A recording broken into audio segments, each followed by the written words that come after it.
ಧ್ಯಾನ ಮೂಲೋ ಗುರುಮೂರ್ತಿ ಪೂಜ್ಯ ಮೂಲೋ ಗುರುಪಾದ ಮಂತ್ರ ಮೂಲೋ ಗುರುವಾಕ್ಯಂ ಮುಕ್ತಿ ಮೂಲೋ ಗುರುಕೃಪಾ. ಶ್ರೋತ್ರಿಯ ಬ್ರಹ್ಮನಿಷ್ಠ ಸದ್ಗುರು ಬಸವಾನಂದರ ಪಾದಾರವಿಂದಗಳಿಗೆ ಅನಂತ ಅನಂತ ದೀರ್ಘದಂಡ ಪ್ರಣಾಮಗಳನ್ನು ಸಮರ್ಪಿಸುತ್ತಾ, ತತ್ಸ್ವರೂಪರಾದ ಶ್ರೀ ನಿಜಗುಣ ಗುರುಗಳಿಗೆ ಅನಂತ ಅನಂತ ದೀರ್ಘದಂಡ ಪ್ರಣಾಮಗಳನ್ನು ಸಮರ್ಪಿಸುತ್ತಾ, ಸದ್ಗುರು ಮಾರ್ತಾಂಡ ಸಾಬಯ್ಯ ಗುರುಗಳ ಪಾದಾರವಿಂದಗಳಿಗೆ ಅನಂತ ಅನಂತ ದೀರ್ಘದಂಡ ಪ್ರಣಾಮಗಳನ್ನು ಸಮರ್ಪಿಸುತ್ತಾ, ಸದ್ಗುರು ರಾಯಪ್ಪ ಗುರುಗಳ ಪಾದಾರವಿಂದಗಳಿಗೆ ಅನಂತ ಅನಂತ ದೀರ್ಘದಂಡ ಪ್ರಣಾಮಗಳನ್ನು ಸಮರ್ಪಿಸುತ್ತಾ, ಎಲ್ಲ ಜ್ಞಾನಾರ್ಥಿಗಳಿಗೆ ವಂದಿಸುತ್ತಾ ಪ್ರಾರಂಭಿಸುತ್ತೇನೆ.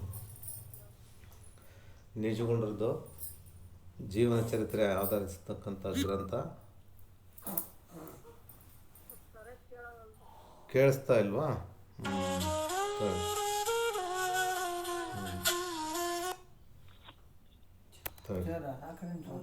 ಜೋರು ಒಂದು ನಿಮಿಷ ನೋಡಿರಿ, ಜಾಸ್ತಿ ಮಾಡಿರಿ ಅಲ್ಲೇ. ಇದು ಜಾಸ್ತಿನೇ.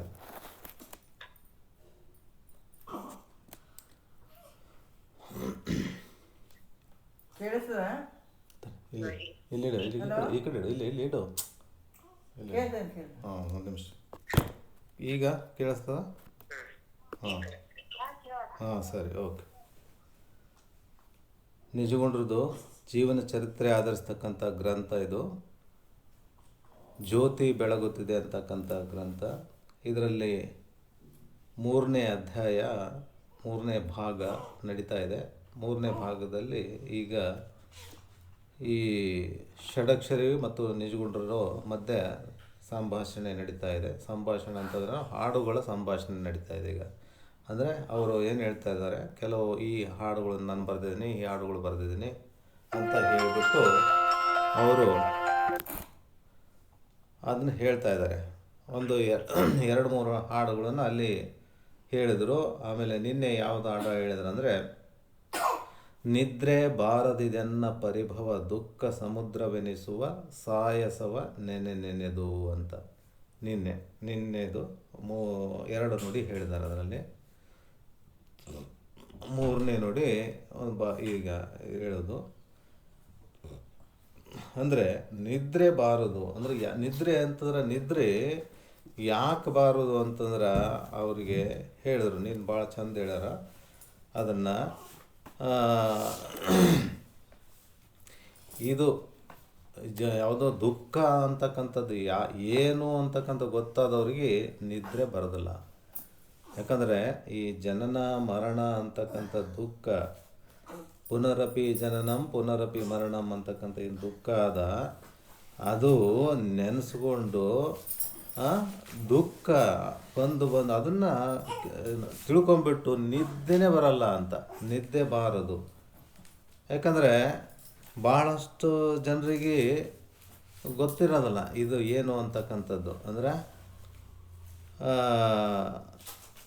ದುಃಖ ಅಂತಕ್ಕಂಥ ಏನಂಬುದೇ ಗೊತ್ತಿರೋದಿಲ್ಲ. ಇನ್ನು ಯಾಕಂತಂದರೆ ಎಲ್ಲ ಭಾಳಷ್ಟು ಜನ ಏನಂತಾರೆ ಅಜ್ಞಾನದಲ್ಲೇ ಮಗ್ನನಾಗಿರ್ತಾರೆ. ಅಜ್ಞಾನ ಅಂದರೆ ಆವರಣ ಆಗಿಬಿಟ್ಟಿರ್ತದೆ ಎಲ್ಲನೂ. ಅಂದರೆ ಹೊರೆ ಮುಚ್ಚಿಬಿಟ್ಟಿರ್ತದ.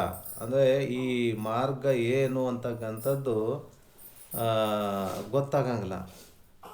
ಈಗ ನೋಡು, ಈಗ ಸ್ವಲ್ಪ ಈ ಮಹಾಭಾರತದಲ್ಲೂ ನಡೀತಾ ಇದೆ. ಈಗ ಅದು ಯಾವುದೋ ಗೀತೋಪದೇಶ ಲೆಕ್ಕದಲ್ಲಿ ಮಾಡ್ತಾ ಇದ್ದಾನೆ ಯಾರೋ ಕೃಷ್ಣ ಅರ್ಜುನನಿಗೆ ಹೇಳ್ತಕ್ಕಂಥದ್ದು. ಭಾಳ ಚಂದ ಹೇಳಕತ್ತಾನೆ. ಎಲ್ಲರೂ ಬೇಕಾದ್ರೆ ನೋಡ್ರಿ, ಅದು ಅರ್ಧ ತಾಸು ಇರ್ತದದು. ಸತ್ವ ರಜ ತಮ ಗುಣದ ಬಗ್ಗೆ ಹೇಳಿದ್ರು ನಿನ್ನೆ. ಸತ್ವ ರಜ ತಮ ಗುಣಗಳು ಅಂದರೆ ಯಾವಾಗಲೂ ಏನೋ ಇವರು ಸಾತ್ವಿಕ ಗುಣ ಇರಬೇಕು. ಮುಖ್ಯವಾಗಿ ಸಾತ್ವಿಕ ಗುಣ ಇದ್ದಾಗ ಅಲ್ಲಿ ಇದೆಲ್ಲ ಅರ್ಥ ಆಗ್ಲಿಕ್ಕೆ ಬರ್ತದೆ. ವೇದಾಂತ ಮಾರ್ಗ ವೇದ ಮಾರ್ಗ ಅಂತ ತಿಳ್ಕೊಳ್ಳೋಕೆ ಮಾಡ್ಲಿಕ್ಕೆ ಬರ್ತದೆ. ಈ ರಜಗುಣ ತಮಗುಣ ಇದ್ದಾಗ ಅವು ಬರಲಿಕ್ಕೆ ಸಾಧ್ಯ ಇಲ್ಲ. ಅಂದರೆ ಅದು ಹತ್ಕೊಳ್ಳಲ್ಲ ಅಂತ ಜಾಸ್ತಿ. ಈ ಸತ್ವಗುಣ ಇದ್ದಾಗ ಮಾತ್ರ ಇದೇನು ಅಂತ ವಿಚಾರ ಮಾಡ್ಲಿಕ್ಕೂ ಬರ್ತದೆ. ಆಮೇಲೆ ಅದು ತಿಳ್ಕೊಳ್ಳೋಕ್ಕೂ ಬರ್ತದೆ. ಆವಾಗ ನಿದ್ರೆ ಬಾರದು ಅಂತ ಅವಾಗ ಹೇಳಕ್ಕೆ ಬರ್ತದೆ ಅದು ಅವರಿಗೆ.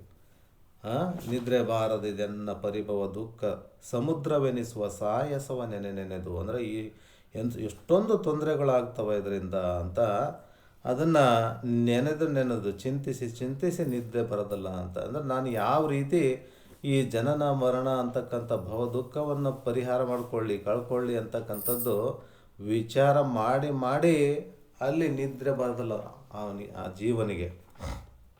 ಯಾಕಂದರೆ ಇದು ಸಾಮಾನ್ಯ ಅಲ್ಲ, ಇದು ಎಲ್ಲರಿಗೂ ಸಿಗೋಕ್ಕೆ ಸಾಧ್ಯನೇ ಇಲ್ಲ ಈ ಮಾರ್ಗ. ಯಾಕಂದರೆ ಈ ವೇದಾಂತ ಮಾರ್ಗದಲ್ಲಿ ಬರೋದು ಭಾಳ ಅಪರೂಪ. ಯಾಕಂತಂದರೆ ಬರೀ ಈ ಕರ್ಮ ಮಾರ್ಗದಲ್ಲೇ ಇರೋರು ಭಾಳಷ್ಟು ಜನ ಇರ್ತಾರೆ. ಕರ್ಮ ಮಾರ್ಗಕ್ಕೂ ಬಂದಿರೋದಿಲ್ಲ. ಕರ್ಮ ಮಾರ್ಗ ಯಾಕಂದರೆ ಅಧಮ, ಕನಿಷ್ಠ, ಅಧಮ, ಮಧ್ಯಮ, ಉತ್ತಮ ಅಂತ ಏನು ಇರ್ತದಲ್ಲ, ಅದರಲ್ಲಿ ಕನಿಷ್ಠ ಲೆಕ್ಕದಲ್ಲೇ ಭಾಳ ಜನ ಇರ್ತಾರೆ. ಕನಿಷ್ಠ ಅಂತಂದ್ರೆ ಅವ್ರ ಕರ್ಮ ಕೂಡ ಅಧಮ, ಅದೇ ಅಧಮ, ಅಧಮ, ಕನಿಷ್ಠ, ಒಟ್ಟಿನಲ್ಲಿ ಕೆಳಗಿನ ಮಟ್ಟದ ಇದ್ದವರು ಈ ಕರ್ಮ ಕೂಡ ಮಾಡ್ತಾ ಇರೋದಿಲ್ಲ ಕೆಲವರೆಲ್ಲ, ಆ ಲೆಕ್ಕದಲ್ಲೂ ಇರ್ತಾರೆ. ಹಾಗಾಗಿ ಯಾಕಂದರೆ ಆ ದೇವರೇನು ಈ ದೇವರೇನು ಅಂತಂದ್ರು ಕನಿಷ್ಠ ಲೆಕ್ಕದಾಗೆ ಅದು. ಯಾಕಂದರೆ ಏನಾದರೂ ಅಲ್ಲಿ ನಾಸ್ತಿಕರ ಆ ಕಡೆ ನಾಸ್ತಿಕನೂ ಆಗಂಗಿಲ್ಲ, ಈ ಕಡೆ ಆಸ್ತಿಕನೂ ಆಗಂಗಿಲ್ಲ, ಆ ಲೆಕ್ಕದಲ್ಲೂ ಇರ್ತಾರೆ ಕೆಲವರು. ದೇವ್ರು ಅಲ್ಲೇನ ಇಲ್ಲೇನ ಅಂತ ಹೇಳ್ಬಿಟ್ಟು ಹೇಳೋದು, ಮತ್ತು ಯಥಾ ರೀತಿ ತಾವು ಮನೆಯಾಗ ಮಾಡೋದು, ಆ ಥರನೂ ಇರ್ತಾರೆ ಜನ. ಹಾಗಾಗಿ ಅವರು ಈಗ ಕರ್ಮ ಕರೆಕ್ಟಾಗಿ ಕರ್ಮನೂ ಮಾಡೋಂಗಿಲ್ಲ, ಉಪಾಸನೂ ಮಾಡೋಂಗಿಲ್ಲ. ಇವೆಲ್ಲ ಮಾಡಿಲ್ಲ ಅಂತಾರೆ ಜ್ಞಾನ ಮಾರ್ಗಕ್ಕೂ ಬರೋಕ್ಕಾಗೋದೇ ಇಲ್ಲ, ಆ ಲೆಕ್ಕನೂ ಆಗ್ತದೆ. ಇದು ಹೆಂಗ ಅಂತ ಯಾಕಂದರೆ ಇದು ಸಾಮಾನ್ಯ ಅಲ್ಲದು. ನಿದ್ರೆ ಬಾರದಿದೆನ್ನ ಪರಿಭವ ದುಃಖ ಸಮುದ್ರವೆನಿಸುವ ಸಾಯಸವ ನೆನೆದು. ಅಂದರೆ ಈ ಥರ ಗೊತ್ತಾದಾಗ, ಅಂದರೆ ಪ್ರಶ್ನೆ ಪತ್ರಿಕೆ ಏನು ಅಂತ ಗೊತ್ತಾದಾಗ ಮಾತ್ರ ಉತ್ತರ ಬರಲಿಕ್ಕೆ ಸಾಧ್ಯ ಆಗ್ತದೆ. ಅದು ಪ್ರಶ್ನೆ ಅಂದರೆ ಏನಂಬುದೇ ಗೊತ್ತಿಲ್ಲ ಅಂದ್ರೆ ಹೆಂಗೆ ಬರಲಿಕ್ಕೆ ಆಗ್ತದೆ, ಹೆಂಗೆ ತಿಳ್ಕೊಳಕ್ಕಾಗ್ತದೆ. ಬೇರೆ ವಿಷಯದಲ್ಲಿ ಬಂದದು ಇದು ಏನೋ ಈ ಜೀವನ ಅಂತಕ್ಕಂಥದ್ದೇ ಒಂದು ಪ್ರಶ್ನೆ ಪತ್ರಿಕೆ, ಅದನ್ನು ಉತ್ತರ ಬರೀಬೇಕು ಅನ್ನೋ ಲೆಕ್ಕದಲ್ಲೂ ಕೆಲವ್ರು ಹೇಳ್ತಾರೆ. ಹಾಗಾಗಿ ಈ ಪ್ರಶ್ನೆ ಪತ್ರಿಕೆ ಗೊತ್ತಿಲ್ಲ ಅಂದ್ರೆ ಉತ್ತರ ಏನು ಬರೀತೀರಿ, ಉತ್ತರ ಬರೀಲಿಕ್ಕಂತ ತಿಳ್ಕೊಬೇಕು. ಯಾರು ಶ್ರೋತ್ರಿಯ ಬ್ರಹ್ಮನಿಷ್ಠ ಸದ್ಗುರುಗಳ ಹತ್ರನೇ ಇದಕ್ಕೆ ಉತ್ತರ ಇರ್ತದೆ, ಅಂಥವ್ರ ಹತ್ರ ತಿಳ್ಕೊಂಡು ಬರಿಬೇಕಾಗ್ತದೆ. ಯಾಕಂದರೆ ಗುರುಗಳು ಸಿಗೋದೂ ಭಾಳ ದುರ್ಲಭ, ಅಷ್ಟು ಸುಲಭವಾಗಿ ಸಿಕ್ಕಂಗಿಲ್ಲ ಎಲ್ಲರಿಗೂ. ಸಿಕ್ಕಾಗ ತಪ್ಪಿಸ್ಕೋಬಾರ್ದು. ಯಾಕಂತಂದರೆ ಗಾಳಿ ಬಿಟ್ಟಾಗ ತೂರಿಕೊಳ್ಳಿರು ಅಂತ ಹೇಳ್ತಾರೆ. ಹಂಗಾಗಿ ಆ ಥರ ಇದ್ದಾಗ ಅವಕಾಶನ ವಂಚನೆ ಮಾಡ್ಕೊಳ್ಬಾರ್ದು. ಅವಕಾಶಕ್ಕೆ ಸಿಕ್ಕಾಗ ಸದುಪಯೋಗ ಮಾಡ್ಕೊಳ್ಳೋದು ಭಾಳ ಮುಖ್ಯ. ಹಾಗಾಗಿ ಈ ಥರ ಈ ಪ್ರಶ್ನೆ ಹುಟ್ಟಿದಾಗ ಅದಕ್ಕೆ ಪ್ರಶ್ನೆ ಯಾವಾಗ ಹುಟ್ಟಿಸ್ತದೆ ಅಂತಂದರೆ ನಾನು ಯಾರು, ನಾನು ಯಾಕೆ ಬಂದೆ, ಇನ್ನು ಏನು ಮಾಡಬೇಕು ಅಂತಕ್ಕಂಥ ಪ್ರಶ್ನೆಗಳು ಅಲ್ಲಿ ಗೊತ್ತಾಗಬೇಕು. ಈ ಜನನ ಮರಣ ಈ ಭವ ದುಃಖ ಯಾವ ರೀತಿ ಬರ್ತದ, ಇದನ್ನು ಯಾವ ರೀತಿ ಪರಿಹಾರ ಮಾಡ್ಕೊಳ್ಬೇಕು ಅಂತಕ್ಕಂಥದ್ದನ್ನು ಆ ಶ್ರೋತ್ರಿಯ ಬ್ರಹ್ಮನಿಷ್ಠ ಸದ್ಗುರುಗಳ ಹತ್ರ ತಿಳ್ಕೊಂಡು ಆವಾಗ ನಿರಾಳವಾಗಿ ಇರ್ಬೋದು. ಆ ಥರ ಅಂದರೆ ಸದಾವಕಾಲ ಆನಂದವಾಗಿರ್ತಕ್ಕಂಥ ಮಾರ್ಗ ಇದು ಸರಿಯಾಗಿ ತಿಳ್ಕೊಂಬಿಟ್ರೆ ಏನೇನು ದುಃಖನೇ ಇರೋಲ್ಲ. ಈ ಮಾರ್ಗದಲ್ಲಿ ಸರಿಯಾಗಿ ಕರೆಕ್ಟಾಗಿ ಬಂದು ತಿಳ್ಕೊಂಡು ಮಾಡಿದರೆ ದುಃಖ ಅಂತಕ್ಕಂಥದ್ದು ಇರೋದಿಲ್ಲ. ಯಾಕಂತಂದರೆ ಅದಕ್ಕಾಗಿ ಈ ತಿಳ್ಕೋಗಿಂತ ಮುಂಚೆನೇ ಹೇಳ್ತಾರೆ. ಅದು ಏನೋ ಇದು ಯಾವುದು ಅರ್ಥ ಮಾಡ್ಕೊಳ್ಳಾರ್ದಾಗ ಹೇಳೋದು ಅದು. ನಿದ್ರೆ ಬಾರದಿದೆನ್ನ ಪರಿಭವ ದುಃಖ ಸಮುದ್ರವೆನಿಸುವ ಸಾಯಸವ ನೆನೆದು ಅಂತಕ್ಕಂಥದ್ದು. ಆ ರೀತಿ ಇದನ್ನು ಏನು ದುಃಖ ಏನು ಅಂತಕ್ಕಂಥ ತಿಳ್ಕೊಳ್ಳೋಕೆ ಇದು ಭಾಳ ಮುಖ್ಯ ಅಂತಕ್ಕಂಥದ್ದು. ಅದು ನಿನ್ನೆ ಏನು ಹೇಳಿದ್ರು, ಅಲ್ಲಿ ಪಾಪಾನುಗುಣದಿಂದ ಗಿಡಮರ ಕ್ರಿಮಿಗಳ ರೂಪಾಗಿ, ಕೀಟ ಪತಂಗಾದಿಯಾಗಿ, ಆ ಪಕ್ಷಿ ಕುಲವಾಗಿ, ಮೃಗಜಾತಿಯಾಗಿ, ಮೇಲ ಪಶುರೂಪಾಗಿ ಬಹುಬಾಧೆ ಗಲಿಸಿ ಅದನ್ನು ನೋಡಿ. ಆಮೇಲೆ ಭೂತ ಪಂಚಕದ ರೂಪಾಗಿ, ಯೋಷಧಿಯಾಗಿ, ಧಾತು ಸಪ್ತಕದ ರೂಪಾಗಿ, ತಂದೆಯಳು ಮಾತೆಯ ಸೂತಕ ರುಧಿರ ರೂಪಾಗಿ, ಮತ್ತು ಈ ತನುವಾಗುವ ಅಚ್ಚರಿಯನ್ನು ಕೇಳಿ. ಅದನ್ನು ಈ ತನು ಯಾವ ರೀತಿ, ಈ ಶರೀರ ಯಾವ ರೀತಿ ಆಗ್ತದ ಅಂತಕ್ಕಂಥದ್ದನ್ನು ಕೇಳಿಬಿಟ್ಟು ಆಶ್ಚರ್ಯ ಆಯಿತು ನನಗೆ ಅಂತ ಹೇಳ್ತದೆ. ಇನ್ನು ಮುಂದಿಂದು ಈ ಯಾವ ಅವಸ್ಥೆಗಳನ್ನು ಹೊಂದದ ಈ ಶರೀರ ಅಂತಕ್ಕಂಥದ್ದು ಮುಂದಿನ 3ನೇ ನುಡಿನಲ್ಲಿ ಹೇಳ್ತಾರೆ. ಬಾಲಕ ತರುಣ ಜರ ಜೀರ್ಣ ರೂಪಾಗಿ, ಮೇಲೆ ನರಕಿಯಾಗಿ, ಬಳಿಕ ಈ ಕ್ರಮದೊಳು ತಾಳಲಾರೆನು ತನುವನು ಶಂಭು ಲಿಂಗದೆ. ಶಂಭುಲಿಂಗವೇ ಪಾಲಿಸೆಂದೆರಗಿ ಭಿನ್ನೈಪೆ ಭೀತಿಯುಳು ಅಂತಕ್ಕಂಥದ್ದು. ಅಂದರೆ ಬಾಲಕ ತರುಣ ಜರ ಜೀರ್ಣ ರೂಪಾಗಿ, ಯಾಕಂದರೆ ಈ ಶರೀರ ಏನದ ಅಷ್ಟ ಆ, ಇದು ಷಡ್ಭಾವ ವಿಕಾರ ಹೊಂದತಕ್ಕಂಥದ್ದು. ಷಡ್ಭಾವ ಅಂದರೆ 6 ರೀತಿಯ ವಿಕಾರವನ್ನು ಈ ಶರೀರ ಹೊಂದತಕ್ಕಂಥದ್ದು. ಅಸ್ಥಿತೆ, ಜಾಯಿತೆ, ವರ್ಧತೆ, ಪರಿಣತೆ, ಕ್ಷೀಣತೆ, ವಿನಶ್ಯತೆ ಅಂತಕ್ಕಂಥದ್ದು 6 ರೀತಿಯ ಈ ವಿಕೃತಿಗಳನ್ನು ಈ ಶರೀರಕ್ಕೆ ಬರ್ತದೆ. ಹಾಗಾಗಿ ಅಲ್ಲಿ ಬಾಲಕ ತರುಣ ಜರ ಜೀರ್ಣ ರೂಪಾಗಿ ಮೇಲೆ ನರಕಿಯಾಗಿ ಬಳಿಕ ಈ ಕ್ರಮದೊಳು ತಾಳಲಾರೆನು ತನುವನು ಶಂಭುಲಿಂಗವೇ ಪಾಲಿಸೆಂದೆರಗಿ ಭಿನ್ನೈಪೆ ಭೀತಿಯೋಳು ಅಂತಕ್ಕಂಥದ್ದು. ಅಂದರೆ ತಾಯಿ ತಂದೆ ಈ ರೇತೋ ರಕ್ತದಿಂದ ಉತ್ಪತ್ತಿಯಾಗಿರ್ತಕ್ಕಂಥ ಈ ಶರೀರ ಏನಾಗ್ತದೆ, ಮೊದಲ ಅಲ್ಲಿ ಮಾತೆಯ ಉದರದಿಂದ ಹೊರಗೆ ಬಂದದ್ದು. ಮಾತೆಯ ಉದರದಲ್ಲಿದ್ದಾಗ ಅಸ್ಥಿತಿ ಅಂತ ಹೇಳಿಸ್ಕೊತದ, ಹೊರಗೆ ಬಂದಾಗ ಜಾಯತೆ ಅಂತ ಹೇಳಿಸ್ಕೊತದ. ಆಮೇಲೆ ಬಾಲಕಾವಸ್ಥೆಯಿಂದ ಯೌವನಾವಸ್ಥೆಗೆ ವರ್ಧತೆ, ಆಮೇಲೆ ಪರಿಣತೆ ಅಂದರೆ ಮಧ್ಯದ ವಯಸ್ಸಿನಲ್ಲಿ ಪರಿಣತೆ, ಆಮೇಲೆ ಈ ಮಧ್ಯ ವಯಸ್ಸು ದಾಟಿದ ಮೇಲೆ ಕ್ಷೀಣತೆ, ಆಮೇಲೆ ವಿನಶ್ಯತೆ ಆಗ್ತಕ್ಕಂಥದ್ದು. ಈ ರೀತಿ 6 ಅವಸ್ಥೆ ಇರ್ತಕ್ಕಂಥದ್ದು. ಈ ಬಾಲಕಾವಸ್ಥೆಯಲ್ಲಿ ಯಾವ ರೀತಿ ಅದು ಮೂಢತ್ವದ ಮೂಲಕ ಅನಂತ ದುಃಖಗಳನ್ನು ಅನುಭವಿಸ್ತದೆ. ಬಾಲಕಾವಸ್ಥೆಯಲ್ಲಿ ಏನೂ ಗೊತ್ತಿರೋದಿಲ್ಲ ಅದಕ್ಕೆ. ಆಮೇಲೆ ಯೌವನಾವಸ್ಥೆಯಲ್ಲಿ ಕೂಡ ಅಷ್ಟೇ. ಯೌವನಾವಸ್ಥೆಯಲ್ಲಿ ಅಲ್ಲಿ ಕಾಮ ಕ್ರೋಧಾದಿಗಳ ಮೂಲಕ ಅನಂತ ದುಃಖಗಳನ್ನು ಅನುಭವಿಸ್ತದೆ.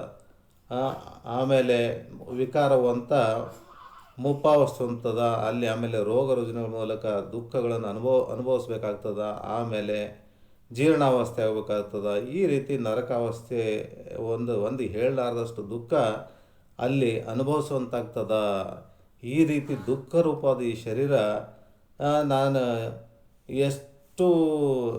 ನಾನು ಈ ರೀತಿ ದುಃಖ ಅನುಭವಿಸ್ಲಕ್ಕ, ನಾನು ಈ ಶರೀರದ ದುಃಖ ಅನುಭವಿಸ್ಲಕ್ಕ ನನಗೂ ಬೇಡ, ಈ ತೊಂದರೆ ನನಗೆ ಬೇಡ ಅಂತ ಅದಕ್ಕಾಗಿ ಆ ಭಯದಿಂದ ನನಗೆ ನಿದ್ರೆ ಬರ್ತಾ ಇಲ್ಲ. ಆದ್ದರಿಂದ ಹೇ ಪರಮಾತ್ಮನೇ, ನನ್ನನ್ನು ನೀನು ರಕ್ಷಿಸಬೇಕಂತ ಅಲ್ಲಿ ಭಕ್ತನಾದಂಥವ್ರು ಪರಮಾತ್ಮಗ ಬೇಳ್ಕೊತಾನೆ. ಈ ರೀತಿ ಅಂದರೆ ನಾನು ಈ ರೀತಿ ದುಃಖಗಳು ಏನಾಗ್ತಾವ, ಅದಕ್ಕಾಗಿ ನನಗೆ ನಿದ್ದೆ ಬರೋದು, ಅದಕ್ಕಾಗಿ ಈ ದುಃಖದಿಂದ ಪಾರು ಮಾಡು ಅಂತಂದರೆ ಏನು, ಈ ಪಾರು ಮಾಡು ಅನ್ನೋದಕ್ಕೇನು, ಈ ನಾನು ಯಾರು ಅಂತಕ್ಕಂಥದ್ದು ತಿಳ್ಕೊಂಡಾಗೆ ಅದು ಎಲ್ಲಿ ತಿಳ್ಕೋಬೇಕು, ಶ್ರೋತ್ರಿಯ ಬ್ರಹ್ಮನಿಷ್ಠ ಸದ್ಗುರುಗಳ ಮುಖಾಂತರ ತಿಳ್ಕೊಂಡಾಗ ಇವೆಲ್ಲ ಪರಿಹಾರ ಆಗ್ತಾವ. ಆಮೇಲೆ ಸದಾವಕಾಲ ಆನಂದ ಆಗ್ತದೆ. ಶರೀರ ಬರೋದು ಯಾವುದು ಅಂದರೆ, ಶರೀರ ಬರಲಿಕ್ಕೆ ಕಾರಣ ಏನು, ಕರ್ಮಜನ್ಯ ಶರೀರಂ ಅಂತಕ್ಕಂಥದ್ದು. ನಾವು ಕರ್ಮದಿಂದನೇ ಇದು ಹುಟ್ಟಿರೋದು ಶರೀರ. ಅಂದರೆ ಕರ್ಮ ಎಷ್ಟು ಮಾಡಿರ್ತೀವಿ ಅದರಲ್ಲಿ ಸ್ವಲ್ಪ ಭಾಗ ಮಾತ್ರ ಈ ಶರೀರ, ಪುಣ್ಯ ಪಾಪಗಳದ್ದು ಅದು ಮಿಶ್ರದಿಂದ ಇರ್ತದೆ ಈ ಶರೀರ. ಅದು ಸ್ವಲ್ಪ ಭಾಗ ತಗೊಂಡು ಇದು ಹುಟ್ಟಿರ್ತದೆ ಶರೀರ. ಈ ಇನ್ನೊಂದು ಏನು ಬೇಕಾದಷ್ಟು ಇನ್ನು ಬೆನ್ನಿಗೆ ಇರ್ತದೆ ಅದು ಪುಣ್ಯ ಪಾಪಗಳದ್ದು ಸಮೂಹ, ಗಂಟು.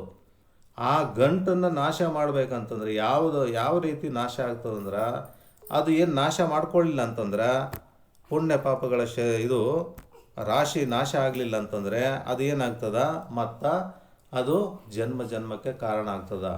ಈ ಜನ್ಮಕ್ಕೆ ಕಾರಣ ಆಗೋದನ್ನು ತಡಿಬೇಕು ಅಂತಂದ್ರೆ ಏನು ಮಾಡಬೇಕು, ಶ್ರೋತ್ರಿಯ ಬ್ರಹ್ಮನಿಷ್ಠ ಸದ್ಗುರುಗಳ ಹತ್ರ ಹೋಗಿ ಶರಣಾಗಿ ಅಲ್ಲಿ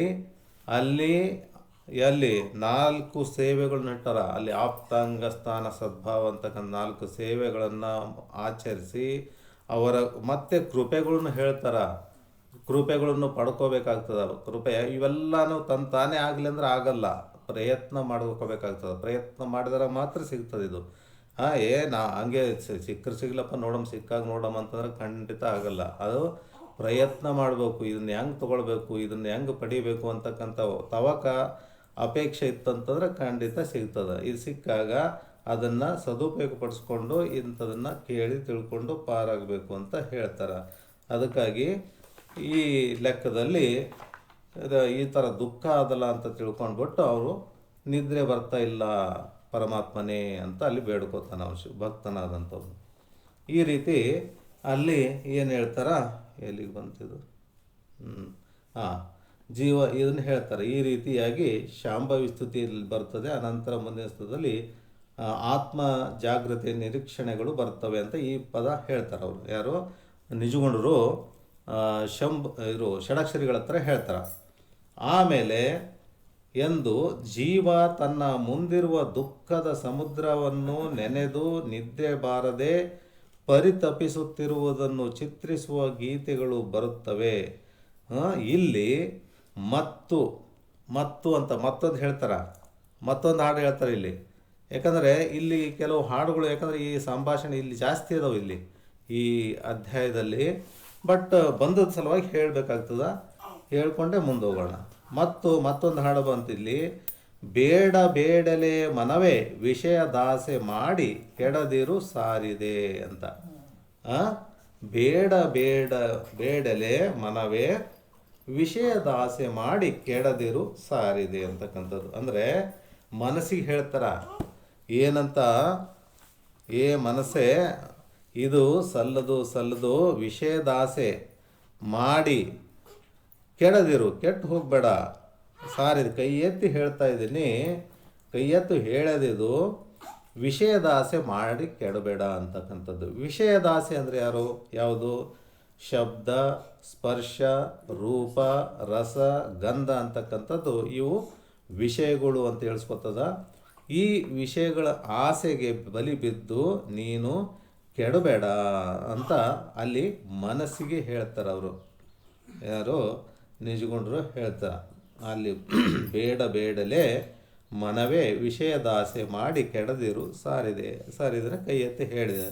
ಅಂದರೆ ವಿಷಯದಾಸೆಗೆ ಬಲಿ ಬಿದ್ದು ಕೆಡಬೇಡ ಅಂತಕ್ಕಂಥದ್ದು. ಮೊದಲನೇ ನೋಡಿ, ಅಳಿ, ಮೀನು, ಗಜ, ಪತಂಗ, ಮೃಗವೆಂಬ ಈ ಅಳಿವ ಒಂದೊಂದರೊಳು ಬಳಸಿದ 5 ಇಂದ್ರಿಯದ ಗುಣದೊಳು ಸುಳಿಯಲು ಎಂತುಳಿವೆ ನೀನು. ನೋಡು, ಅಳಿ, ಮೀನು, ಗಜ, ಪತಂಗ, ಮೃಗವೆಂಬ ಈ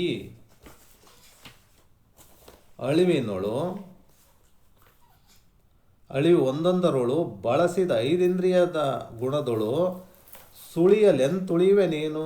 ಅಂದರೆ ಈ ರೀತಿ ಅಳಿ ಅಂದರೆ ಭ್ರಮರ, ಮೀನು ಗೊತ್ತದ, ಗಜ ಅಂದರೆ ಆನೆ, ಮೃಗ ಅಂದರೆ ಮೃಗವೆಂಬ ಗಜ ಅಂದರೆ ಆನೆ, ಪತಂಗ ಮೃಗ ಅಂದರೆ ಎರಳೆ ಅಂತಂದರೆ ಮೃಗ ಅಂತಂದರೆ ಎರಳೆ ಅಂದರೆ ಅದು ಇದು ಗಾಳಕ್ಕೆ ಹಾಕೋದು, ಇದು ಏನಂತಾರೆ ಅದಕ್ಕೆ, ಎರೆಹುಳು ಅಂತಂತ ಆ ಥರ ಮೃಗವು. ಈ ರೀತಿ ಇವು ಮೊದಲಾದವುಗಳು ಕೂಡ ಒಂದೊಂದರಳು ಏನಾಗ್ತದೆ, ಶಬ್ದಾದಿ ಒಂದೊಂದು ವಿಷಯದಲ್ಲಿ ಅಳಿದವು ಅಂತ, ಅಂದರೆ ನಾಶ ಅದು ಇವೆಲ್ಲ. ಒಂದೊಂದು ವಿಷಯಕ್ಕೆ ಶಬ್ದಾದಿ ವಿಷಯ ಅಂದರೆ ಶಬ್ದಾದಿ ಅಂದರೆ ಅಲ್ಲಿ 5 ವಿಷಯಗಳು ತಗೊಳ್ಬೇಕಾಗ್ತದೆ. ಶಬ್ದಾದಿ ಅಂದರೆ ಶಬ್ದ ಅಂತ ಒಂದು, ದಿ ಅಂದರೆ ಮತ್ತೆ 4 ಹಚ್ಕೋಬೇಕಾಗ್ತದೆ. ಯಾವ ರೀತಿ? ಶಬ್ದ, ಸ್ಪರ್ಶ, ರೂಪ, ರಸ, ಗಂಧ ಅಂತಕ್ಕಂಥದ್ದು. ಈ ರೀತಿ ಅಲ್ಲಿ ಶಬ್ದಾದಿ ವಿಷಯದಲ್ಲಿ ಅಂತ ಹೇಳ್ತಾರೆ. ಅಂದರೆ 5 ವಿಷಯದಲ್ಲಿ ನೀನು ಬಿದ್ದಿರುವೆ. ಅಂದರೆ ಒಂದೊಂದು ಅಂತಂದ್ರೇನು, ಭ್ರಮರ ಅಂತಕ್ಕಂಥದ್ದು ಅದು ಏನಂದರೆ ಯಾವ ರೀತಿ ಆ ಗಿಡ ಕೂಡ ಕಟ್ ಮಾಡ್ತದದು. ಆ ಭ್ರಮರ ಅಂದರೆ ಕೀಟ. ಆ ಗಿಡದಾಗ ಹೋದ್ರೆ ಅದು ಕೊರ ಅಂತಂದುಬಿಟ್ಟು ಅದು ಗಿಡನೂ ಕಟ್ ಮಾಡೋಷ್ಟು ಕೆಪಾಸಿಟಿ ಇರ್ತದೆ, ಶಕ್ತಿ ಸಾಮರ್ಥ್ಯ ಇರ್ತದೆ ಅದಕ್ಕೆ. ಅಂಥದ್ದು ಭ್ರಮರ ಹೂವಿಗೆ ಹೋಗ್ಬಿಟ್ಟು ಅಲ್ಲಿ ಹೂವಿನ ಒಂದು ಯಾವುದೋ ಹೂವಿನಲ್ಲಿ ಹೋಗ್ಬಿಟ್ಟು ಅಲ್ಲಿ ಕುಂತು ಅದ್ರ ಮಕರಂದ ಹೀರ್ತಾ ಇರ್ಬೇಕಂದ್ರೆ ಅಲ್ಲಿ ಅದು ಮಕರಂದ ಹೀರೋ ಗದ್ದಲದಲ್ಲಿ ಅದರಲ್ಲೇ ಕುಂತು ಬಿಡ್ತದ. ಕುಂತು ಸಂಜೆ ಹೊತ್ತಾದರೂ ಕೂಡ ಅದು ಅದರಿಂದ ಹೊರಗೆ ಬಂದಿರೋದಲ್ಲ. ಸಂಜೆ ಹೊತ್ತು ಆದಾಗ ಅದು ಹೂವು ಮುದುಡ್ಕೊಂಡ್ಬಿಡ್ತದ. ಮುದುಡ್ಕೊಂಡು ಬಿಟ್ಟಾಗ ಅದು ಅಲ್ಲೇ ಪ್ರಾಣ ಬಿಡ್ತದೆ. ಅದು ಯಾವುದು? ಭ್ರಮರ. ಹಾಗಾಗಿ ಆ ಭ್ರಮರ ಏನಾಗ್ತದ, ಅದು ಮಕರಂದದ ಆಸೆಗೆ ಬಿದ್ದು ಅಲ್ಲಿ ತನ್ನ ಪ್ರಾಣ ಕಳ್ಕೋತದ. ಅದಕ್ಕೆ ಅಷ್ಟು ಶಕ್ತಿ ಇರ್ತದ, ಇದ್ದರೂ ಕೂಡ ಅದರಲ್ಲಿ ಬಿದ್ದು ಅಲ್ಲಿ ಅಂದರೆ ಅಲ್ಲಿ ಎಷ್ಟೊಂದು ಕಠಿಣವಾಗಿರ್ತಕ್ಕಂಥ ಮರ ಅಂದರೆ ಗಿಡವನ್ನು ಕಟ್ ಮಾಡೋಷ್ಟು ಕೆಪಾಸಿಟಿ ಸಾಮರ್ಥ್ಯ ಇದ್ದರೂ ಕೂಡ ಆ ಸಾಫ್ಟ್ ಮೃದುವಾಗಿರ್ತಕ್ಕಂಥ ಹೂವಿನಲ್ಲೇ ಬಿದ್ದು ಅಲ್ಲೇ ಸಿಕ್ಕಾಕೊಂಡು ಸಾಯ್ತದ ಅದು. ಆ ರೀತಿ ಭ್ರಮರ ಸಾಯ್ತದ. ಹಾಗಾಗಿ ಈ ರೀತಿ ಇದು ಒಂದು ಏನು ಅದು ಮಕರಂದದ ಸ್ಪರ್ಶ ರೂಪ ರಸ ಗಂಧಕ್ಕೆ ಇದು ಸಾಯ್ತದೆ, ಇದು ಗಂಧ ವಿಷಯಕ್ಕೆ. ಆಮೇಲೆ ಈ ಜಾಲಗಾರ ಅಂತಕ್ಕಂಥ ಒಂದು ಮೀನು ಹಿಡಿಯೋನು ಸಲುವಾಗಿ ಒಂದು ಗಾಳಕ್ಕೆ ಮಳಿ ಹುಳ ಟೈಪ್ ಹುಳುಗಳನ್ನು ಹಾಕಿಬಿಟ್ಟು ಅಥವಾ ಮಾಂಸದ ಕರಣಿ ಏನಾದರೂ ಹಾಕಿ ಅಲ್ಲಿ ಒಂದು ನದಿ ದಂಡಿಗೋ ಅಥವಾ ಕೆರೆ ದಂಡಿಗೋ ಒಂದು ಗಾಳ ಬಿಟ್ಕೊಂಡು ಕುಂತು ಅದನ್ನು ಅಲ್ಲಿ ಕುಂತಾಗ ಅದು ಮೀನು ಬಂದು ಅದನ್ನು ಹಿಡಿತದ. ಅದು ಮೀನು ಏನಾಗ್ತದ ಅಲ್ಲಿ ನಾಲಿಗೆ ರುಚಿಗೆ ಅದು ಏನು ಮಾಡ್ತದ, ಅದು ಹುಳ ಏನೋ ಮಾಂಸ ಏನೋ ಆದಂತಂದ್ಬಿಟ್ಟು ಅದನ್ನ ತಿನ್ನಕ್ಕೆ ಹೋಗ್ತದ. ತಿಂದ ತಕ್ಷಣವೇ ಅದು ಆ ಗಾಳಕ್ಕೆ ಸಿಕ್ಕಾಕೊಂಡ ತಕ್ಷಣ ಅವ ಎತ್ತಿ ಬಿಡ್ತಾನೆ, ಮೇಲೆ ಎತ್ತಿ ಅದು ಮೀನನ್ನು ಸಾಯಿಸಿ ತೊಗೊಂಡೋಗ್ತಾನೆ. ಹಾಗಾಗಿ ಈ ಮೀನು ಅಂತಕ್ಕಂಥದ್ದು ಅದು ನಾಲಿಗೆ ರುಚಿ ರಸದ ರುಚಿಗೆ ಹೋಗಿಬಿಟ್ಟು ಅದು ಮೀನ ಸತ್ತೋಗ್ಬಿಡ್ತದ. ಆಮೇಲೆ ಇದು ಏನಾಯಿತು, ಇದು ಗಂಧದ್ದು ಆಯಿತು, ಇದು ರಸದ್ದಾಯಿತು. ಇನ್ನು ಸ್ಪರ್ಶದ ಬಗ್ಗೆ ಹೇಳ್ತಾರೆ. ಸ್ಪರ್ಶ ಅಂತಂದ್ರೇನು, ಇಲ್ಲಿ ಆನೆ ಅಂತಕ್ಕಂಥದ್ದು, ಆನೆ ಅದು ಸ್ಪರ್ಶ ಸುಖಕ್ಕಾಗಿ ಅಲ್ಲಿ ಏನಾಗ್ತದ ಆನೆಯನ್ನು ಕೆಡುತ್ತಾರೆ ಅಂತಂದ್ರೇನು, ಒಬ್ಬ ಇವರು ಏನು ದೊಡ್ಡ ತಗ್ಗು ತೋಡ್ಬಿಟ್ಟು ಅದ್ರ ಮೇಲೆ ಮುಚ್ಚಿ ಕಾಣಲಾರ್ದಂಗೆ ಸ್ವಲ್ಪ ಹುಲ್ಲು ಗಿಲ್ಲು ಬೆಳೆದಂಗೆ ಮಾಡಿ ಅಲ್ಲಿ ಒಟ್ಟಿನಲ್ಲಿ ಅದು ಕಾಣಬಾರ್ದು, ಒಂದು ತಗ್ಗು ಆದಂಥ ಕಾಣಬಾರ್ದು. ಆ ರೀತಿ ತಗ್ಗು ತೋಡಿ ಮತ್ತೊಂದು ದಿಕ್ಕಿನಲ್ಲಿ ಅಲ್ಲಿ ಒಂದು ಮತ್ತೊಂದು ಹೆಣ್ಣು ಆನೆಯನ್ನು ಕಟ್ಟಿರ್ತಾರೆ. ಆ ಟೈಮಲ್ಲಿ ಈ ಕಡೆ ಆನೆಗಳನ್ನ ಓಡಿಸ್ಕೊಂಡು ಬಂದು ಅಲ್ಲಿ ಆ ಆನೆ ಇದಕ್ಕೆ ಹೋಗಿಬಿಟ್ಟು ಆಸೆಗೆ ಹೋಗಿಬಿಟ್ಟು ಅದು ತೆಗ್ನಲ್ಲಿ ಬಿದ್ದು ಬಿಡ್ತದೆ. ಅದನ್ನು 2-3 ದಿವಸ ಅಲ್ಲೇ ಬಿಟ್ಟುಬಿಟ್ಟು ಅವರು ಆಮೇಲೆ ಅದು ಹಸು ಎಲ್ಲ ನಿತ್ರಾಣೆ ಆದಮೇಲೆ ಮತ್ತೊಂದು ಆನೆ ತೊಗೊಂಡ್ಬಿಟ್ಟು ಅದನ್ನ ಎಳಿತಾರೆ. ಹಾಗಾಗಿ ಆ ಆನೆ ಇದಕ್ಕಾಗಿ ಸ್ಪರ್ಶ ಸುಖಕ್ಕಾಗಿ ಹೋಗ್ಬಿಟ್ಟು ಅಲ್ಲಿ ಏನಾಗ್ತದ, ಅದು ಅಲ್ಲಿ ಅದು ಸಿಕ್ಕಾಕೊಂಡ್ಬಿಡ್ತದ. ಅದು ಯಾವುದು ಇನ್ನೊಂದು ಆನೆ ಅಂತಕ್ಕಂಥದ್ದು. ಹಾಗಾಗಿ ಅದು ಕೂಡ ತನ್ನ ಸ್ವತಂತ್ರವಾಗಿರ್ತಕ್ಕಂಥದ್ದು ತನ್ನ ಸ್ವತಂತ್ರನ ಅಲ್ಲಿ ಕಳ್ಕೊಂಡ್ಬಿಡ್ತದೆ ಸ್ಪರ್ಶ ಸುಖಕ್ಕಾಗಿ. ಹಂಗಾಗಿ ಈ 3 ಆಯಿತು. ಆಮೇಲೆ ಪತಂಗ ಅಂತಂದರೆ ಏನು, ಇದು ರೂಪನ್ನ ಮೋಹಿಸಿಬಿಟ್ಟು, ರೂಪ ಅಂತಂದ್ರೆ ಏನು, ಅದು ದೀಪದ ಹುಳ ಹೋಗಿ ದೀಪನ ಪ್ರಕಾಶಮಾನ ದೀಪನ ನೋಡಿಬಿಟ್ಟು ಅದನ್ನು ಮುಟ್ಲಕ್ಕೆ ಹೋಗಿ ಅದು ಸುಟ್ಕೊಂಡು ಸಾಯ್ತದ. ಈ ರೀತಿ ಅದು ರೂಪಕ್ಕೆ ಅದು ಸತ್ತೋಗ್ಬಿಡ್ತದ. ಆಮೇಲೆ ಚಿಗರೆ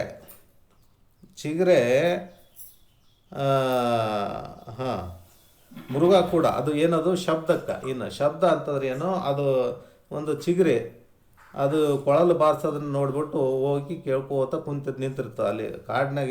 ಎಲ್ಲೋ ಒಂದು ಕಡೆ ಕಾಡಿನಾಗ ಬೇಟೆಗಾರ ಏನು ಮಾಡ್ತಾನೆ, ಕೊಳಲು ಊದಂಗೆ ಮಾಡಿ ಅಲ್ಲಿ ಅದನ್ನು ಆ ಶಬ್ದಕ್ಕೆ ಅದು ಚಿಗರೆ ಮೋಹಗೊಳ್ತದ. ಅದು ಬಂದು ಕೇಳೋ ಥರ ನಿಂತಿರ್ತದೆ. ಅದನ್ನು ನೋಡಿಬಿಟ್ಟು ಅವನು ಹೋಗಿ ಶಬ್ದ ಕೇಳೋ ಸ್ಥಿತಿನಲ್ಲಿ ಅದನ್ನು ಮಗ್ನ ಮಾಡಿ ಮರೆತು ಬಿಟ್ಟಾಗ ಅದು ಬೇಟೆಗಾರ ಹೋಗಿ ಅದನ್ನು ಬಲಿ ಹಾಕಿ ಹಿಡಿದ್ಬಿಡ್ತಾನೆ. ಈ ರೀತಿ ಈ ಶಬ್ದಕ್ಕೆ ಚಿಗರೆ ಹೋಗ್ತದ, ಸ್ಪರ್ಶಕ್ಕೆ ಆನೆ ಹೋಗ್ತದ, ಸ್ಪರ್ಶ ರೂಪಕ್ಕೆ ಪತಂಗ ಹೋಗ್ತದ, ಆಮೇಲೆ ಶಬ್ದ ಸ್ಪರ್ಶ ರೂಪ ರಸಕ್ಕೆ ಅದು ಮೀನು ಹೋಗ್ತದ, ಗಂಧಕ್ಕೆ ಅದು ಭ್ರಮರ ಹೋಗ್ತದೆ. ಈ ರೀತಿ 5 ಪ್ರಾಣಿಗಳು ಜೀವಿಗಳು ಒಂದೊಂದು ವಿಷಯಕ್ಕೆ ಒಂದೊಂದು ಕಳ್ಕೊತಾವ. ಈ 5 ವಿಷಯಗಳು ನಿನ್ನ ಹತ್ರ ಒಬ್ಬನ ಥರನೇ ಅದಾವ. ನೀನು ಹೆಂಗೆ ಉಳಿತಿದ್ದಿ, ಇಷ್ಟೆಲ್ಲ ವಿಷಯಗಳು ಇಟ್ಕೊಂಡು ನೀನು ಅದಕ್ಕೆ ಮೋಹಗೊಂಡು ನೀನು ಕೂಡ ದುಃಖ ಅನುಭವಿಸ್ತಿದ್ದಿ, ತೊಂದರೆ ಅನುಭವಿಸ್ತಿದ್ದಿ ಅಂತ ಹೇಳ್ತಾರೆ. ಅದಕ್ಕಾಗಿ ಏನು ಹೇಳ್ತಾನ ಇವರು, ಬೇಡಲೇ ಮನವೇ ವಿಷಯದಾಸೆ ಮಾಡಿ ಕೆಡದಿರು ಸಾರಿದೆ. ವಿಷಯದಾಸೆ ಮಾಡಿ ಕೆಡಬೇಡ ಅಂತ ಕೈ ಎತ್ತಿ ಹೇಳ್ತಾ ಇದ್ದೀನಿ ಅಂತ. 2ನೇ ನೋಡಿ, ಕಾಸಿದ ಪಂದಡಿಗೆ ನಂಜಿನ ಬೀಸು ಊರಿಗೆ ಜಾರಿಯ ಲೇಸಿವನನು ಕರಿಸೆ ಕಡೆಯೊಳು ಘಾಸಿಯಾಗುವೆ ತಪ್ಪದೆ. ಕಾಸಿದ ಪೊಂದಡಿಗೆ ಅಂದರೆ ಇದು ಕಾಯಿಸಿದ್ದು ಪೊಂದಡಿಗೆ ಅಂದರೆ ಇದು ಸುವರ್ಣದ ಬಂಗಾರದ ಆಭರಣಗಳು. ನಂಜಿನ ಅಂದರೆ ವಿಷದೊಡನೆ ಕೂಡಿದಿರ್ತಕ್ಕಂಥದ್ದು. ಬೀಸೂರಿಗೆ ಅಂದರೆ ಕಜ್ಜಾಯ. ಜಾರೆ ಅಂದರೆ ವ್ಯಭಿಚಾರಿಣಿ ಸ್ತ್ರೀಯಳ ಜಾರೆಯ. ಲೇಸಿವನನು ಅಂದರೆ ಒಳ್ಳೆತನವನ್ನು ಇವನು ಈ ವಿಷಯಗಳನ್ನು ಅನುಕರಿಸಿ ಅಂಗೀಕರಿಸಿದರೆ ಕಡೆಯಳು ಘಾಸಿಯಾಗುವೆ, ಆಯಾಸವನ್ನು ಹೊಂದುವೆ, ತೊಂದರೆ ತಪ್ಪಂಗಿಲ್ಲ ಇಷ್ಟೆಲ್ಲ ಮಾಡಿದ್ರೆ. ಕಾಸಿದ ಪೊಂದಡಿಗೆ ಅಂದರೆ ಏನು, ಈ ಕೆಂಪು ಕಾಯ್ದಿರ್ತದಲ್ಲ ಬಂಗಾರ ಕೆಂಪು ಕಾಯ್ದಾಗ ಅವನು ಹಾಕ್ಕೊಂಡ್ರೆ ಇನ್ನು ಸುಖ ಆಗ್ತದೇನೋ. ಕಾಯಿಸಿದ್ದು ಬಂಗಾರ ಆಭರಣಗಳು, ಕೊಳ್ಳಾಗ ಹಾಕಿದ್ದು ನೆಕ್ಲೆಸ್ಸು ಚಂದ ಕಾಯಿಸಿಬಿಟ್ಟು ಕೊಳ್ಳಾಗ ಹಾಕ್ಕೊಂಡ್ರೆ ಇದಾಗ್ತವನು, ಸುಖ ಕೊಡ್ತದ, ಚಂದ ಅನ್ನಿಸ್ತದನೋ ಇಲ್ಲ, ತೊಂದರೆನೇ ಅನ್ನಿಸ್ತದ. ಆಮೇಲೆ ನಂಜಿನ ಬೀಸು ಊರಿಗೆ ಅಂದರೆ ನಂಜಿನ ಅಂದರೆ ವಿಷ ಬೆರೆಸಿದ ಇದು ಕಜ್ಜಾಯದಲ್ಲಿ ಕಜ್ಜಾಯ ಅಂದರೆ ಸಿಹಿ ತಿನಿಸಿನಾಗ ಸ್ವಲ್ಪ ವಿಷ ಹಾಕಿ ಕೊಟ್ರೆ ಅದೇನು ಚಂದ ಅನ್ನಿಸ್ತದನ ಅದು ಇಲ್ಲ ಹಾಗೆ. ಆಮೇಲೆ ನಂಚಿನ ಬೀಸೂರಿಗೆ ಜಾರೆಯ ಲೇಸು ಅಂದರೆ ವ್ಯಭಿಚಾರಣೆ, ಅದು ಯಾವಾಗಲೂ ಆಕೆ ಕೆಟ್ಟದನ್ನೇ ಬಯಸೋಳು. ಹಾಗಾಗಿ ಆಕೆನೂ ಕೂಡ ಒಳ್ಳೆಯದು ಮಾಡ್ತಾಳೇನೋ ಇಲ್ಲ. ಆ ರೀತಿ ಇವೆಲ್ಲನೂ ಇದು ಮಾಡ್ಲಿಕ್ಕೆ ಹೋದರೆ ಅಲ್ಲಿ ತೊಂದರೆ ತಪ್ಪಂಗಿಲ್ಲ. ಹಂಗಾಗಿ ಇವುದ್ರ ಮೇಲೆ ನೀನು ಮನಸ್ಸು ಹಾಕಬೇಡ ಅಂತಕ್ಕಂಥದ್ದು. ಬೇಡಲೆ ಮನವೇ ವಿಷಯದಾಸೆ ಮಾಡಿ ಕೆಡದಿರು ಅಂತಕ್ಕಂಥದ್ದು. ಇನ್ನು ಮೂರನೇದ್ದು, ಪೊಲ್ಲವೆನಿಪ ಮಾಯಾಮಯ ಭೋಗದಲ್ಲಿ ದುಃಖವೇ ನೋಡಲು ಬಲ್ಲೊಡೆ ಶಂಭುಲಿಂಗವನೇ ಭಜಿಸೆಲ್ಲ ಸುಖವನ್ನು ಐದುವೆ ಅಂತ. ಅಂದ್ರೆ ಪೊಲ್ಲವೆನಿಪ ಅಂದರೆ ನೀಚ ಅಂತ ಏಳ್ಸ್ಕೊಂಡಿರ್ತಕ್ಕಂಥ ಈ ಮಾಯಾಮಯ ಅವಿದ್ಯಾ ಸ್ವರೂಪ ಭೋಗದಲ್ಲಿ, ವಿಷಯಗಳ ಭೋಗದಲ್ಲಿ ವಿಚಾರ ಮಾಡಿ ನೋಡಲು ಏನಾಗ್ತದ, ಕಷ್ಟನೇ ಬರ್ತದೆ, ದುಃಖವೇ ನೋಡಲು. ಬಲ್ಲೊಡೆ ಅಂದರೆ ತಿಳ್ಕೊಂಡು ನೋಡಿದ್ದಾದರೆ ಶಂಭುಲಿಂಗವೇ ಸುಖವನ್ನುಂಟು ಮಾಡ್ತಕ್ಕಂಥ ಶಂಭುಲಿಂಗ ಪರಮಾತ್ಮನನ್ನು ಭಜಿಸು. ಅಂದರೆ ಆತನನ್ನೇ ನೀನು ಭಜನೆ ಮಾಡು, ನಾಮಸ್ಮರಣೆ ಮಾಡು, ಆತನನ್ನು ಇದು ಮಾಡ್ಕೋ. ಶಂಭುಲಿಂಗ ಅಂದರೆ ಇಲ್ಲಿ ಪರಮಾತ್ಮ ಬೇರೆ ಅಲ್ಲ, ಈ ಸಾಕ್ಷಾತ್ ಶ್ರೋತ್ರಿಯ ಬ್ರಹ್ಮನಿಷ್ಠ ಸದ್ಗುರು ಬೇರೆ ಅಲ್ಲ. ಯಾಕಂತಂದರೆ ಈ ಯಾವ ರೀತಿ ಹೇಳ್ಯಾರ, ಗುರು ಬ್ರಹ್ಮ ಗುರು ವಿಷ್ಣು ಗುರುದೇವೋ ಮಹೇಶ್ವರ ಗುರು ಸಾಕ್ಷಾತ್ ಪರಬ್ರಹ್ಮ ತಸ್ಮೈ ಶ್ರೀ ಗುರವೇ ನಮಃ ಅಂತ. ಅಂದರೆ ಸಾಕ್ಷಾತ್ ಪರಮಾತ್ಮನೇ ಗುರು ರೂಪವಾಗಿ ಬಂದಿರ್ತಾನೆ. ಆ ರೀತಿ ಅದಕ್ಕಾಗಿ ಪರಮಾತ್ಮನ ನೇರವಾಗಿ ನೋಡ್ಲಿಕ್ಕೆ ಆಗ್ತದೇನೋ, ನೋಡೋಕ್ಕಾಗಂಗಿಲ್ಲ. ಅದಕ್ಕಾಗಿ ಗುರು ರೂಪದಿಂದ ಪರಮಾತ್ಮನೇ ಬಂದಿರ್ತಾನೆ. ಶಂಭುಲಿಂಗ ಬೇರೆ ಅಲ್ಲ, ಶ್ರೋತ್ರಿಯ ಬ್ರಹ್ಮನಿಷ್ಠ ಗುರು ಬೇರೆ ಅಲ್ಲ, ಪರಮಾತ್ಮ ಬೇರೆ ಅಲ್ಲ. ಅದಕ್ಕಾಗಿ ಪರಮಾತ್ಮನನ್ನು ಅಥವಾ ಶಂಭುಲಿಂಗನ ಅಥವಾ ಶ್ರೋತ್ರಿಯ ಬ್ರಹ್ಮನಿಷ್ಠ ಸದ್ಗುರುಗಳನ್ನು ಆಶ್ರಯಿಸಿ ಇವನ್ನೆಲ್ಲನೂ ತೊರೆದುಕೊಂಡ್ಬಿಟ್ಟು ಯಾವ ರೀತಿ ಕಳ್ಕೊಳ್ಬೇಕು ಈ ದುಃಖಗಳನ್ನು ಅಂತ ಹೇಳಿ ವಿಚಾರ ಮಾಡಿ ಅಲ್ಲಿ ಅದನ್ನೆಲ್ಲ ಕಳ್ಕೊಂಡು ಸುಖದಿಂದ ಇರು ಅಂತ ಮನಸ್ಸಿಗೆ ಹೇಳ್ತಾರೆ ಇವರು. ಯಾರು ನಿಜಗೊಂಡ್ರು ತಮ್ಮ ಈ ಹಾಡಿನಲ್ಲಿ. ಅಂದರೆ ಜೀವನನ್ನು ಸಂಬೋಧಿಸಿ ಎಚ್ಚರಿಕೆಯ ಮಾತನ್ನು ನುಡಿಯುತ್ತದೆ ಈ ಗೀತೆಯಲ್ಲಿ. ಅಂದರೆ ಜೀವನನ್ನು ಸಂಬೋಧಿಸಿ ಈ ರೀತಿ ಎಚ್ಚರಿಕೆ ಕೊಡ್ತಾರೆ. ಆಮೇಲೆ ಮುಂದೆ ಹೇಳ್ತಾರ, ಈ ದುಃಖದಿಂದ ಪಾರಾಗುವ ಮಾರ್ಗ ಮುಂದಿನ ಮೂರು ಸ್ಥಳದಲ್ಲಿ ಬರುತ್ತದೆ. ಅಂದರೆ ದುಃಖದಿಂದ ಪಾರಾಗುವ ಮಾರ್ಗ, ಈ ದುಃಖದಿಂದ ಪಾರಾಗುವ ಮಾರ್ಗ ಎಲ್ಲಿಗೆ ಬರ್ತದೆ, ಮುಂದಿನ 3 ಸ್ಥಳದಲ್ಲಿ ಬರ್ತದ ಅಂತ ಹೇಳ್ತಾರೆ. ಅಂದ್ರೆ ಬರ್ತದೆ ಸಾಧನೆಗೆ ಮೂಲಭೂತವಾದ, ಇದು ಯಾವುದು ಸ್ಥಳದಲ್ಲಿ ಹೇಳ್ಯಾರ, ಇದು ಜೀವ ಸಂಬೋಧನಾ ಸ್ಥಳದಲ್ಲಿ ಹೇಳ್ಯಾರ. ಆಮೇಲೆ ಆ ದುಃಖ ನಿವಾರಣೆ ಯಾವ ರೀತಿ ಮಾಡ್ಬೇಕಂತಕ್ಕಂಥ ಮುಂದಿನ 3 ಸ್ಥಳದಲ್ಲಿ ಹೇಳ್ಯಾರ ಅಂತ ಹೇಳ್ತಾರೆ. ಸಾಧನೆಗೆ ಮೂಲಭೂತವಾದ ತಳಹದಿ ನೈತಿಕ ಜೀವನ, ಅದರ ಮೇಲೆಯೇ ಸಾಧನೆಯ ಸೌಧ ಬೆಳೆಯಬೇಕು. ಆ ನೈತಿಕ ಜೀವನವನ್ನು ಕುರಿತದ್ದು ನೀತಿ ಕ್ರಿಯಾಚರ್ಯ ಸ್ಥಳ. ಅಂದ್ರೆ ನೈತಿಕ ಜೀವನ ಮಾಡಬೇಕು, ಧರ್ಮ ಮಾರ್ಗದಲ್ಲಿ ಜೀವನ ನಡೆಸಬೇಕು ಅಂತಕ್ಕಂಥದ್ದು. ಅದ್ರ ಮೇಲೇ ನಮ್ಮ ಸಾಧನೆಯ ಸೌಧ ಬೆಳಿಬೇಕು. ಯಾವ ರೀತಿ ಈಗ ಮತ್ತೊಬ್ಬರಿಗೆ ಈ ಕೆಡುಕನ್ನು ಬಯಸಬಾರ್ದು, ಆದಷ್ಟು ಒಳ್ಳೆಯದನ್ನೇ ಮಾಡಲಿಕ್ಕೆ ಪ್ರಯತ್ನ ಮಾಡಬೇಕು. ಒಳ್ಳೆಯದನ್ನು ಮಾಡೋಕ್ಕಾಗಿಲ್ಲ ಅಂದರೆ ಸುಮ್ಮನಾದರೂ ಇರಬೇಕು ಅಂತಕ್ಕಂಥದ್ದು. ಆ ರೀತಿ ಆ ಸಾಧನೆಯ ಮಾರ್ಗ ಈ ರೀತಿ ಇರಬೇಕು. ನೈತಿಕ ಜೀವನ ಈ ರೀತಿ ಇರಬೇಕು. ಅದರ ಮೇಲೆಯೇ ಸಾಧನೆಯ ಸೌಧ ಬೆಳಿಬೇಕು. ಅದರ ಮೇಲೇ ನಮ್ಮ ಸಾಧನೆ ಬೆಳಿಬೇಕು. ಆ ನೈತಿಕ ಜೀವನವನ್ನು ಕುರಿತದ್ದು ನೀತಿ ಕ್ರಿಯಾಚರ್ಯ ಸ್ಥಳ. ಆ ನೈತಿಕ ಜೀವನ ಕುರಿತದ್ದು ನೀತಿ ಕ್ರಿಯಾಚರ್ಯ ಸ್ಥಳ ಅಂತ. ಅನಂತರ ಬರುವ ಯೋಗ ಪ್ರತಿಪಾದನಾ ಸ್ಥಳದಲ್ಲಿ ನನ್ನ ಮನೋಧರ್ಮವನ್ನು ನೀವು ಸ್ಪಷ್ಟವಾಗಿ ಕಂಡುಕೊಳ್ಳಬಹುದು. ನನ್ನ ಶಿವಾದ್ವೈತದ ಸ್ವರೂಪವು ಅಲ್ಲಿ ಗೋಚರವಾಗುತ್ತದೆ. ಎಲ್ಲ ಯೋಗಗಳ ಶಿಖರ ಶಿವಯೋಗವೆಂಬುದನ್ನು ಅಲ್ಲಿ ಅನುಭವಪೂರ್ವಕವಾಗಿ ಕಂಡು ನುಡಿದಿದ್ದೇನೆ. ಯೋಗ ಮಾರ್ಗದಲ್ಲಿ ಯೋಗ ಮಾರ್ಗದಲ್ಲಿ ಯಾವ ರೀತಿ ಅದಾವ ಅಂತಕ್ಕಂಥದ್ದು ಅದರಲ್ಲಿ ನನ್ನ ಅನುಭವನೆಲ್ಲ ಆ ಯೋಗ ಪ್ರತಿಪಾದನಾ ಸ್ಥಳದಲ್ಲಿ ನಾನು ಬರೆದಿದ್ದೀನಿ ಅಂತ ಹೇಳ್ತಾರೆ. ಆಮೇಲೆ ಜ್ಞಾನ ಪ್ರತಿಪಾದನಾ ಸ್ಥಳವು ಜ್ಞಾನಯೋಗದ ವ್ಯಾಪಕವಾದ ಶಕ್ತಿಯನ್ನು ಕುರಿತು ಆಡುತ್ತದೆ. ಅಲ್ಲಿ ಇನ್ನೂ ಹೆಚ್ಚಿನ ಕೆಲವು ಗೀತೆಗಳನ್ನು ರಚಿಸಬೇಕೆಂಬ ಅಪೇಕ್ಷೆ ಇದೆ. ಆ ಗ್ರಂಥದ ಕೊನೆಯ ಮಂಗಳ ಗೀತೆಯನ್ನು ಇನ್ನೂ ಹಾಡಿಲ್ಲ.